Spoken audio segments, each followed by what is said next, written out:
오늘은 부실채권과 관련된 세금에 대해서 얘기하도록 하겠습니다.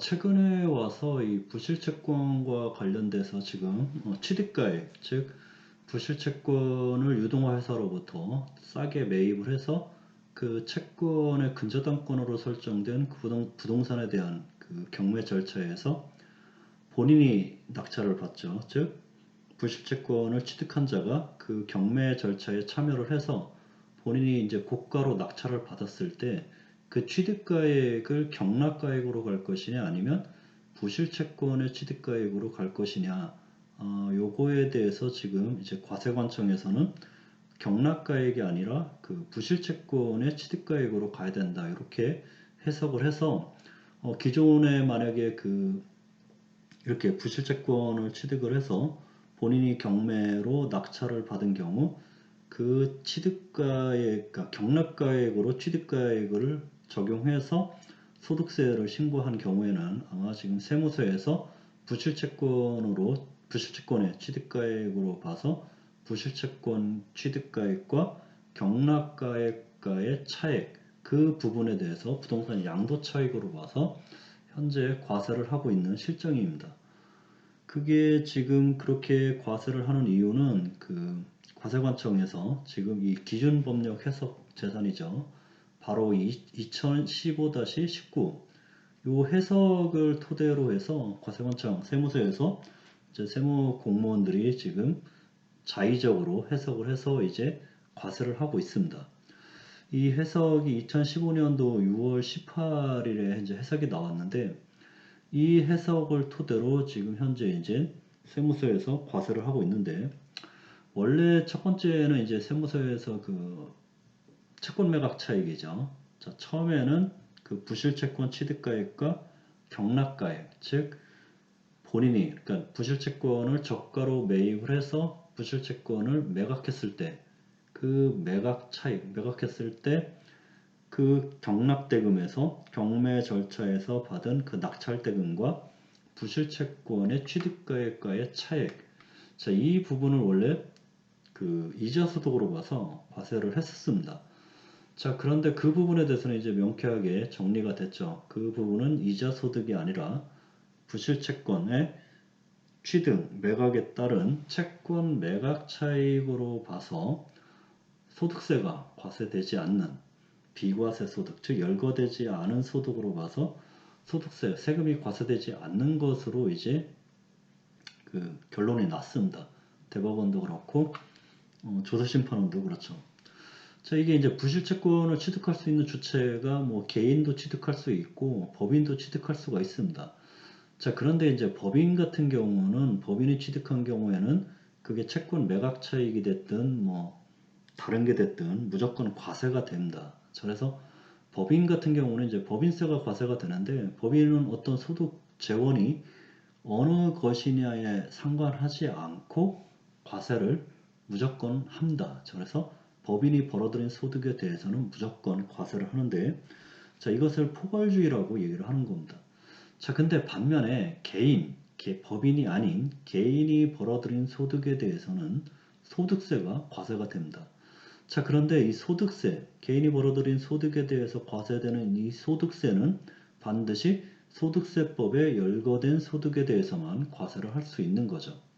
자, 그런데 이렇게 채권을 저가로 매입을 해서 그 채권을 매각함에 따라서 발생되는, 즉 채권의 근저당권으로 설정된 부동산의 경매 절차에서 그 경락 대금과 채권의 차액에 해당되는 부분.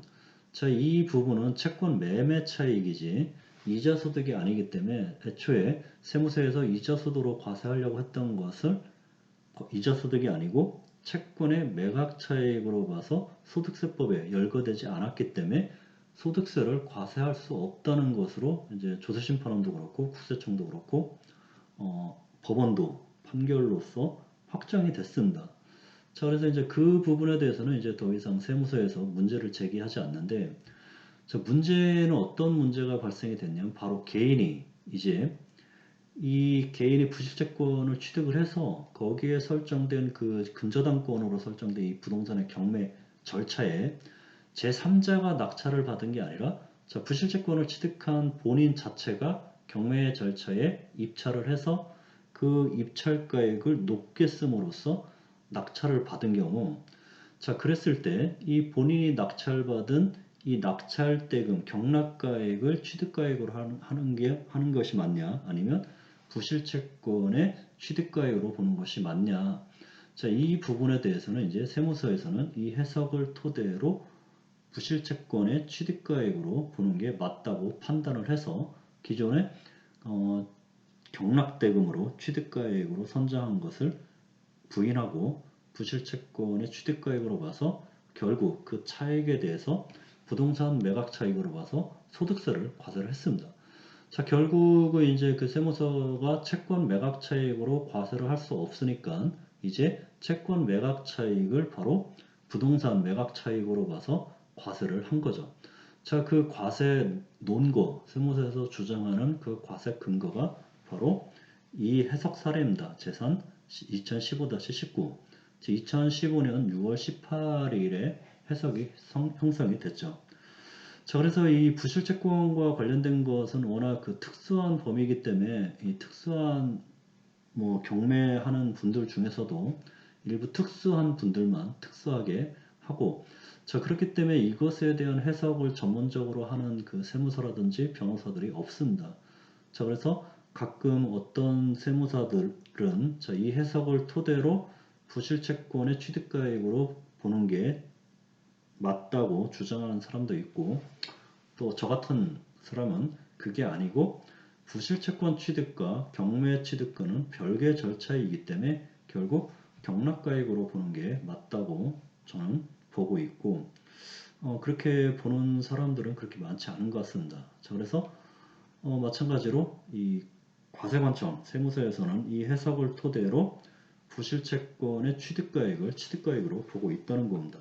자, 그러면 이런 해석 사례가 어떻게 발생이 됐냐면 자, 사실관계를 보죠. 자, 처음에 이 근저당권으로 설정된 채권 최고액이 9,160만 원입니다. 자, 그래서 이 9,160만 원을 이 확정 채권을 1차 양도하죠. 그래서 주 백두한 은행이 자, 바로 이 한라산 제 백차 유동화 전문회사 자, 유동화 전문회사로 양도를 합니다.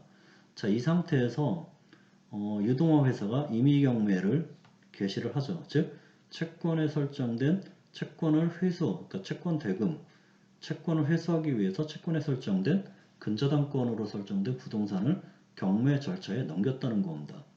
자, 이렇게 경매 절차에 넘긴 상태에서 다시 이 채권을 유동화 전문회사가 바로 홍길동, 즉 이 질의를 한 홍길동 납세자에게 채권을 양도를 했습니다. 자, 그리고 이 홍길동이 이 임의 경매에서 경매 절차에 입찰을 해서 이 홍길동이 바로 경락을 받은 겁니다. 자, 그리고 나서 바로 1년 뒤에 이 부동산을 양도를 한 거죠. 자, 그래서 이 투자 거래 흐름을 자세히 보면 첫 번째 이 유동화 전문회사는 바로 이 백두산은행으로부터 채권, 부실채권을 매입을 했습니다. 자, 그리고 경매를 진행을 했죠. 자, 채권을 회수하기 위해서 채권의 근저당권으로 설정된 부동산에 대한 경매 절차를 진행했는데 입찰자가 없어서 결국 유찰이 됐죠. 자, 그래서 8회 유찰로 인해서 최저 입찰가액이 9,160만원 그 감정가에서 거의 300만원까지 떨어졌습니다. 자, 그러면 이 홍길동이 이 유동화 회사로부터 500만원에 취득을 합니다. 자, 500만원에 취득을 하고 자, 그리고 8,800만원에 입찰을 하죠. 자, 그래서 8,800만원에 입찰을 해서 낙찰이 됩니다. 자, 그래서 경락가액이 8,800만원이 되는 거죠. 자, 그리고 이 유동화 전문 회사, 즉 이 채권, 부실채권에 설정된 그 부동산을 근저당권으로 인해서 배당받을 수 있는 이 경락대금에서 배당받을 수 있는 금액은 8,600만 원입니다. 그래서 이 8,600만 원을 배당받을 수 있기 때문에 결국 이 배당받을 8,600만 원과 본인이 입찰한 경락가액 이 8,800만 원을 서로 상계한 후에 차액이 얼마냐면 200만 원이죠. 자, 8,600만 원만 배당을 받고 8,600하고 배당받을 금액 8,600하고 경락금액 8,800을 상계하면 200만 원을 실질적으로 추가로 납부를 해야 되는 겁니다. 자, 그래서 실질적으로 200만 원만 부담을 했죠. 자, 그리고 나서 이제 낙찰을 받고 나서 이 1,000만 원의 양도를 합니다. 자, 그러면 이렇게 1,000만 원의 양도를 했을 때 결국 이 1,000만 원의 양도를 했을 때 이 취득가액이 경락가액인 8,800만 원이냐 아니면 이 부실채권의 취득가액 500만 원이냐를 질문을 한 겁니다. 자, 여기에 대해서 이제 그 질문을 이렇게 했는데, 자, 이 양도한 경우 취득가액이, 즉 본인이 부실채권 취득해서 본인이 낙찰을 받았을 때 이 낙찰받은 부동산을 양도한 경우에 취득가액이 부실채권의 취득가액이냐 아니면 경락가액이냐 이것을 물어본 겁니다. 자, 그런데 그 과세관청에서 뭐라고 해석을 했냐면 통상적으로 뭐 경락가액이 취득가액이 맞다고 얘기를 하고 있습니다. 자, 그런데 지금 질문한 사실과 같이 뭐 8회 유찰로 인해서 최저 입찰가가 300만 원. 그래서 유동화 전문 회사 유동화 자산인 이 해당 부동산에 담보된 근저당권을 이 8,600만 원 설정된 이 부실채권을 인수를 했죠. 자, 그러한 인수한 자가 해당 근저당권을 원인으로 발생된 부동산 경매 절차에서 다른 응찰자, 즉 다른 응찰자가 최저 입찰가액 수준으로 응찰하거나 또는 다른 응찰자가 전혀 없음에도 불구하고 현저히 높은 가액, 즉 8,800만 원, 즉 최저 입찰가액이 300만 원인데 8,800만 원을 높게 응찰해서 경락받음으로써 자, 1순위 저당채권 8,600만 원과 상계함으로써 실질대금 200만 원만 부동산을 취득한 후 다시 1,000만 원에 양도한 경우 이 경락가액 8,800만 원은 오로지 다른 양도 차익과 발생된 양도 차손, 즉 양도 차익이 7,800만 원이 있었다. 그러면 현재 1,000만 원 양도에서 취득가액 8,800만 원만 하면 마이너스 7,800이기 때문에 양도 차손이 발생한 거죠. 자, 그래서 양도 차익 7,800과 양도 차손 7,800을 상쇄시켜서 제로로 만들어버리는 자, 이런 형식적인 경매가액, 즉 그렇게 함으로써 결국 세금을 부담하지 않는 이런 형식적인 경매가액에 불과함으로써 실제 취득가액으로 인정할 수 없고 결국 채권 취득가액 500만 원을 취득가액으로 본다는 겁니다. 자, 그런데 이 회신 사례를 자세히 보면 어떤 법적 근거라든지 어떤 논리적 타당성, 어떤 근거 자체를 가지고 해석을 한 게 아니라 과세관청이 주관적으로 해석을 한 겁니다. 자, 그래서 뭐 다른 응찰자가 최저 입찰가액 수준으로 응찰. 자, 이것은 뭐 낙찰 경매 끝나고 까보기 전에는 잘 모르죠. 그리고 다른 입찰자가 있는지 없는지 그것도 경매 끝나기 전까지 입찰 들어가기 전에 모르죠. 자, 그리고 현저히 높은 가액 8,800만 원인데 자, 그럼 현저히 높은 가액이 기준을 뭘로 해야 되는지를 기준점을 제시를 해야 되는데 기준점도 없습니다. 자, 그리고 오로지 뭐 양도차손 통산할 목적이라고 하는데 오로지 양도차손 통산할 목적이 있는지 아니면 다른 목적이 있는지는 알 수가 없는 거죠. 자, 그리고 민사집행법에 따라 진행된 이 경매 절차를 형식적인 경매를 통한 경매가액에 불과하다고 해석을 한 겁니다. 자, 그래서 이 과세관청의 이 해석은 어떤 법적 근거도 없고 논리적 근거도 없고 자기네들이 그냥 주관적으로 해석을 해버린 겁니다. 왜? 과세를 하기 위해서. 자, 그래서 이게 이제 그 2017년 이게 대부업법이 개정이 되면서 사실 이제 2006년 7월 25일 이전에는 뭐 개인이 됐든 법인이 됐든 누구든 다 부실채권을 취득할 수 있었습니다. 자, 그런데 대부업법이 개정이 되면서 2016년 7월 25일 이후부터는 자, 개인은 이제 부실채권을 취득할 수가 없죠. 자, 그리고 법인만 취득을 할 수 있습니다. 자, 그러면 법인이 부실채권을 취득하기 위해서는 자본금이 5억 원 이상이어야 되죠. 즉 5억 원 이상이어야 하는 법인만 이제 부실채권을 취득할 수가 있었습니다. 자, 그런데 지금 왜 이제 와서 지금 이게 이제 논란거리가 되냐면 바로 2016년 7월 25일 이전에 개인도 부실채권을 취득할 수 있었고 부실채권을 취득한 후에 이 부동산을 본인이 낙찰을 받죠. 자, 부실채권에 취득을 하고 부실채권의 근저당권으로 설정된 부동산의 경매 절차에서 본인이 입찰에 참여해서 본인이 낙찰을 받습니다. 그것도 고가의 낙찰을 받죠.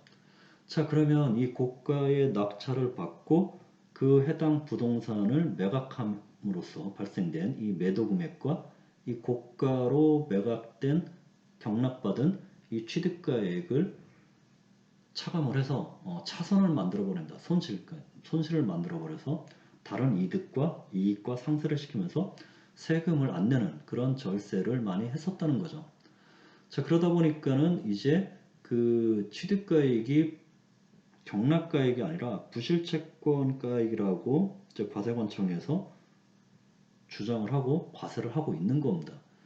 자, 그래서 2016년 7월 25일 이후부터 개인은 부실채권을 취득하지 못하였다고 하더라도 2016년 7월 25일에 부실채권을 매각한 후 경매 절차에 참여를 해서 부동산을 고가로 낙찰을 받아서 맡은 후에 그 부동산을 처분했든지 또는 지금 현재 그 부동산을 가지고 있다고 하더라도 언젠가는 매각을 할 건데 그 매각을 할 때 과연 그 부동산의 취득가액을 경락가액으로 갈 거냐 부실채권의 취득가액으로 갈 것이냐. 자, 이 문제에 봉착을 하기 때문에 이 세무서에서 지금 부실채권의 취득가액으로 과세를 하고 있고 현재 과세를 하고 있고 여러 업체들이 지금 추징을 당하고 있습니다. 자, 그랬을 때 결국 경락가액 취득가액이 경락가액이 맞냐 부실채권 취득가액이 맞냐 이거는 엄청나게 중요한 문제가 되고 있습니다. 자, 그런데 제가 결론적으로 말씀드리면 이것은 과세관청 해석을 잘못한 겁니다. 그리고 분명히 절차대로 불복이나 소송을 진행을 하면 이길 수 있어요. 자, 그래서 근데 지레 겁을 먹고 어떤 분들은 뭐 세무서에서 담당자가 협박을 합니다. 뭐 인정을 하면 뭐 더 낼 세금을 뭐 이 정도에서 뭐 1,500 정도 내는데 1,000만 원 이 정도에서 뭐 내게끔 해서 끝내주겠다 이렇게 협박을 하고 그러면 납세자들은 뭐 겁을 먹고 납부를 해버립니다. 자, 그럴 필요 없다는 거죠. 정상적인 절차 거치면 됩니다. 자, 세무서에서 하는 이 과세가 틀렸습니다. 틀렸고 충분히 이길 수 있어요. 그래서 세금을 납부하지 않고 우선 구제 절차를 들어가는데 그 구제 절차가 바로 과세전 적부심사 청구입니다. 자, 과세전 적부심사 청구를 통해서 구제를 받으면 되는데 구제를 못 받았다. 자, 그러면 이제 그때 가서 납세 고지가 이루어지면 세금을 납부를 하고 조세심판원에 심판 청구를 해서 거기서 결정을 받아보면 됩니다. 자, 그래서 과세전적부 심사에서 안 되면 조세심판원에서 아마 될 확률이 거의 90% 이상인데 만약에 조세심판원에서도 안 됐다? 자, 그러면 이제 행정소송을 들어가게 되겠죠. 자, 행정소송을 들어가게 되면 거의 99%는 거의 이길 수 있습니다. 자, 그래서 만약에 세무서에서 이런 사례로 과세를 하겠다고 통보가 오거나 연락이 오면 너무 긴장하지 말고 절차대로 진행을 하면 충분히 이길 수가 있습니다. 자, 그러면 이런 과세관청 해석에 있어서 이 논리의 부당성을 한번 살펴보면 우선 경매 입찰에 있어서 입찰자가 몇 명인지 또는 다른 입찰자의 입찰 금액이 알 수가 없는 겁니다. 자, 이 과세관청 해석은 결국 결과론적 해석으로서 경매에 대한 이해가 없어서 그런 해석이 가능했던 겁니다. 자, 그렇기 때문에 경매 결과가 나오기 전까지는 법원 경매에서 몇 명이 입찰을 했는지 또는 입찰자가 얼마에 입찰했는지 알 수가 없는 겁니다. 자, 그리고 경매로 부동산을 취득하는 것은 시가보다 적은 금액으로 취득해서 시가로 처분하기 위함이고, 자, 감정가 이하로는 얼마든지 입찰할 수 있는 겁니다. 자, 그리고 감정가액 초과해서도 입찰할 수 있는 거죠. 결국 차익을 적게 실현할 것이냐 또는 많게 실현할 것이냐의 차이만 발생할 뿐, 뭐 얼마의 금액으로든 할 수 있다는 겁니다.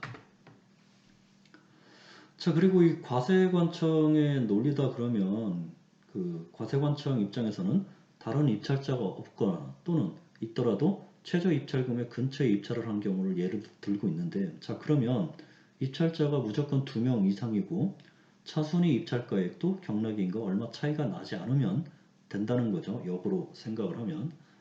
자, 그렇다면 이 특수관계인을 데리고 가서 입찰에 참여하게 하고 입찰가액은 경락인의 입찰가액보다 약간 적은 금액으로 입찰을 하게 하고 차순위 매수 신고를 하면 과세관청의 세무서의 그 과세관청 해석은 뭐 쉽게 회피할 수 있는 거죠. 자, 그리고 현저히 높은 가액이라고 하는데 이 현저히 높은 가액의 기준점이 어떤 금액을 얘기하는지 알 수가 없다는 겁니다. 자, 이 현저히 높은 가액의 기준 금액을 감정가액으로 얘기하는 건지 또는 최저 매각가액을 얘기하는 건지 알 수가 없는데, 다만 이 해석의 취지를 보면 이 현저히 높은 가액의 기준가액을 최저 매각가액으로 보는 것 같습니다. 자, 그런데 최저 매각가액이라는 것은 최저로 입찰할 수 있는 기준을 제시하는 거지 어떤 부동산의 가치라든지 낙찰가액의 기준을 의미하는 것은 아니라는 겁니다. 자, 그렇기 때문에 입찰 금액을 최저 매각가액과 비슷하게 하는 경우에는 낙찰되지 않을 확률이 높기 때문에 결국 감정가액보다는 낮지만 최저 매각가액보다 현저히 높은 가액으로 입찰하는 사례는 뭐 부지기수고 매우 많은 사례가 있습니다. 자, 그리고 뭐 경우에 따라서는 감정가액보다 더 높게 입찰을 해서 낙찰을 받을 수도 있는 거죠.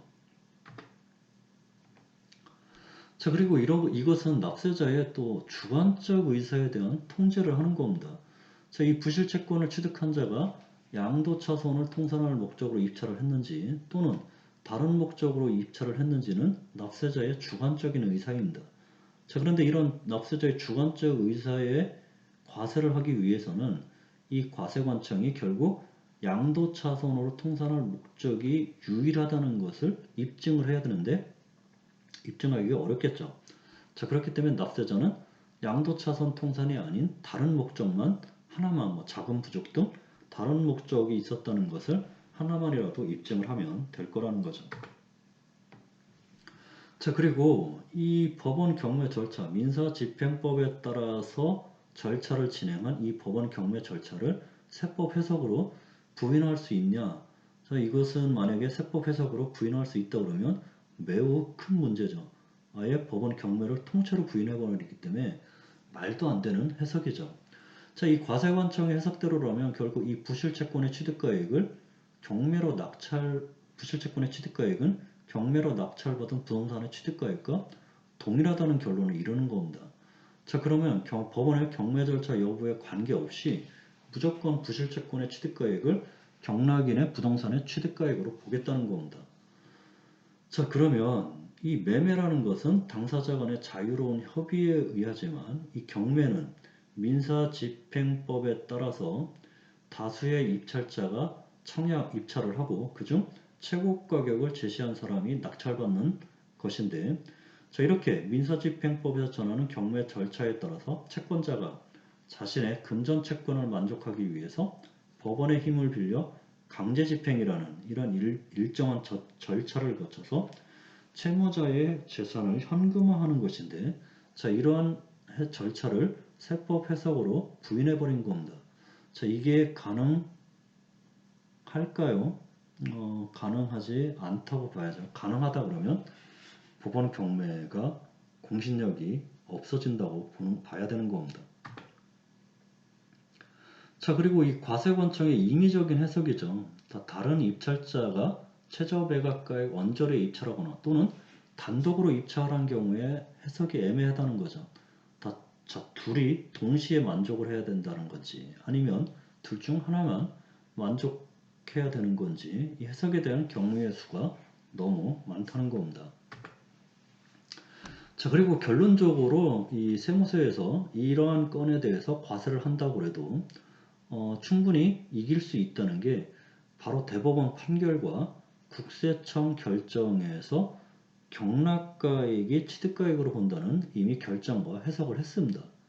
자, 그래서 대법원에서는 이 형식적인 경매가액에 불과해서 실질 취득가액으로 인정할 수 없다는 해석은 이 대법원과 국세청 심사청구 결정에 정면으로 배치되는 해석입니다.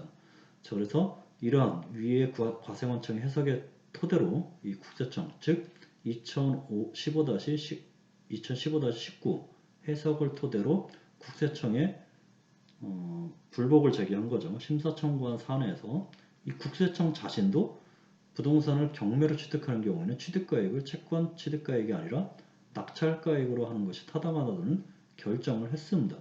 자, 이러한 국세청의 해석에 있음, 국세청 결정이 있음에도 불구하고 국세청의 밑에 하부 조직인 세무서가 국세청과 정반대되는 과세 처분을 하고 있는 겁니다. 즉, 국세청에서는 경락가액이 취득가액으로 결정을 했는데도 불구하고 세무서에서는 부실채권의 취득가액의 취득가액이라고 주장을 하고 있는 거죠. 자, 그래서 뭐 이 판결, 이 국세청의 결정이 바로 이겁니다. 심사양도 2016-87, 2016년 11월 15일에 결정이 된 사안이죠. 자, 이것에 대해서 뭐 조금 전에 살펴봤던 이 2015-19 해석을 토대로 이 양도가액 및 취득가액은 결국 이 낙찰자의 취득가액으로 인정하지 않고 뭐 부실채권의 취득가액으로 봐야 되지 않는 거냐, 자, 이런 주장을 했지만 바로 이 처분청에서는 이 경락가액과 부실채권 취득가액은 채권 매각 차익이지 부동산 매각 차익이 아니라는 겁니다. 자, 그래서 이 채권 매각 차익으로 봐야 되기 때문에 결국 취득가액은 경락가액으로 보는 것이 타당하다고 처분청도 주장을 했습니다. 자, 그래서 뭐라고 판단을 했냐면 국세청에서 바로 이 취득가액은 실질 거래가액인데 실질 거래가액이라고 하면 이 대법원에서 실제로 거래한 대금 그 자체 또는 거래 당시 급부의 실질 약정된 금액을 의미한다는 겁니다. 자, 그렇기 때문에 이 취득가액이라는 것은 실질 거래가액으로 봐야 되는데, 자, 이 부동산의 이 경매에 의해서 양도하는 경우에는 이 부동산 경매나 낙찰 과정에 하자가 있지 않는 한 경매가액이 실질 거래가액에 해당이 되는 겁니다. 자, 그리고 아무리 경락자가 단독으로 고가로 응찰했다고 하더라도 아마 이 사례에서는 채권가액이 3억인데 6억 원에 입찰을 해서 6억 원에 낙찰을 받았습니다. 자, 그래서 이 경락자가 단독으로 고가에 응찰하였다고 하여 증점 토지에 경락 과정에 하자가 있다고 보기는 어렵기 때문에 결국 양도가액은 경락가액인 6억이 맞고 그렇다면 취득가액도 6억이 맞다고 타당하다고 판단한 사례입니다. 자, 그래서 지금까지 그 부실채권을 저가로 취득을 해서 부실채권의 근저당권으로 설정된 이 부동산에 고가로 입찰을 해서 고가로 낙찰받은 후에 그 낙찰 금액보다 낮은 가액으로 매각함으로써 손실을 만들어서 그 손실과 전에 발생된 이익을 상계시킴으로써 세금을 절세하는 이 방법을 이 부실채권을 통해서 많이 했었습니다. 자, 그 문제가 지금도 그때 2016년 7월 25일에 부실채권 취득에서 부동산을 고가로 낙찰받아서 뭐 매각한 사람도 있고 현재 보유하고 있는 사람들도 있겠죠. 자, 그래서 그 부분에 대해서 이제 취득가액을 세무서에서 경락가액이 아닌 부실채권 취득가액으로 보고 과세를 하겠다. 뭐 연락이 온다거나 뭐 통지문이 왔을 때 뭐 걱정할 필요 없습니다. 걱정하지 말고 제가 지금까지 얘기했던 논리, 자, 이러한 특히 이 심사양도 국세청 결정문을 토대로 절차를 진행을 하면 되는 겁니다. 자, 그래서 그 절차라는 것은 바로 통보를 받으면 과세전적부심사 세금은 납부하지 말고 과세전적부 심사 청구를 통해서 세금을 납부하기 전에 이 세무서의 처분이 옳은지 옳지 않은지 판단을 받아보는 겁니다. 자, 그래서 거기서 이기면 그 세금 납부할 것도 없이 끝나는 거고, 자, 만약에 거기서 졌다 그러면 결국 이제 세금 고지가 될 거고, 그러면 세금을 납부를 하고 바로 이제 조세심판원으로 심판 청구를 하면 되는 겁니다. 자, 그리고 그 심판 청구에서 이기면 끝나는 거고, 만약에 심판 청구에서도 졌다. 아마 조세심판원으로 가게 되면 제 생각에는 거의 99%는 이길 확률이 거의 99%입니다. 그런데 조세심판원에 가서 이기기 위해서는 심판 청구서라든지 그 내용을 논리정연하게 잘 쓰고 그 심사위원들이 납득할 수 있게 잘 써야 됩니다. 자, 그런데 그 심판원에서도 만약에 졌다. 자, 그러면 이제 최종적으로 소송을 가서 진행을 하는 거죠. 아마 소송까지 간다면 거의 이긴다고 봐야 되는 겁니다. 자, 그래서 오늘은 여기 부실채권에 대한 얘기를 했고, 자, 여기까지 해서 오늘은 이만 마치도록 하겠습니다.